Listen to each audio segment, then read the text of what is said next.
Moi, je dis toujours aux gens, il faut se mettre en situation, en disant, voilà, demain je décède, comment je souhaiterais que mes biens soient répartis dans ma famille. Transmettre ses biens sans léguer ses problèmes, un exercice délicat.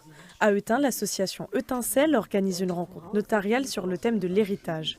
L'occasion pour les habitants de lever le voile sur ce sujet encore tabou. J'ai encore dû payer des impôts pour avoir ce qui m'appartenait normalement déjà. Alors le problème, c'est simple, c'est que quand on regarde dans les villages, les villes, les quartiers, beaucoup de gens ne se parlent plus. Et ils ne se parlent plus parce qu'il y a eu des trucs d'héritage qui n'ont pas trop bien fonctionné. Donc son but, c'est pas de faire de la publicité pour lui en tant que personne, mais la fonction exige quand même que les gens viennent le voir pour éviter ce genre de choses. On va voir le notaire, comme on va voir n'importe quelle instance, pour être sûr que ça se passe pas trop mal. Et beaucoup de gens se disent, moi je le fais pas parce que ça a un coût. Ils ne vous font pas payer la consultation.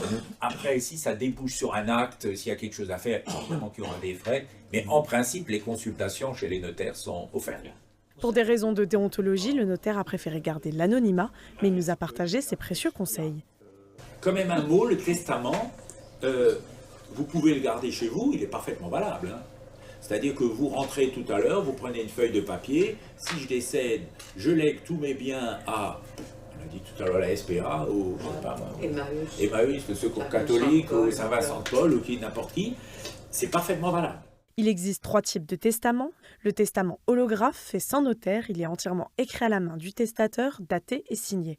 Le testament authentique, dicté en présence de 2 notaires ou de 2 témoins en plus du notaire, il est impossible à perdre ou à contester. Et enfin, le testament mystique, remis au notaire dans une enveloppe scellée devant témoins, elle ne sera ouverte qu'après le décès. Mais même avec un testament, il y a des règles pour les héritiers. Mais pas au détriment des enfants, quand même. Alors, voilà. C'est valable sous réserve que je n'ai pas d'héritiers réservataires. Parce que si j'ai des héritiers, comme je disais tout à l'heure, réservataires, eux, ils vont attaquer le testament en disant c'est pas possible. S'il y a un enfant, c'est moitié pour l'enfant, et s'il y a 3 enfants et plus, c'est 3/4 le minimum pour les enfants. Donc c'est pour ça, je vous disais, quand on est dans des situations de famille recomposées, je pense que c'est intéressant de au moins aller voir le notaire ou en parler. Quand on hérite des biens mais aussi des dettes. Ici encore, plusieurs choix s'offrent à vous. Dans le cas d'une acceptation, vous héritez des biens mais aussi de toutes les dettes. En cas de doute sur des dettes cachées, vous pouvez choisir l'acceptation à concurrence de l'active net. Ici, vos biens personnels sont protégés. Vous ne remboursez les dettes qu'à hauteur de ce que vous touchez. Attention toutefois, la procédure est longue, souvent plus d'1 an, et coûte environ 2 000 € puisqu'elle impose un inventaire du notaire et une publication officielle pour que les créanciers se manifestent.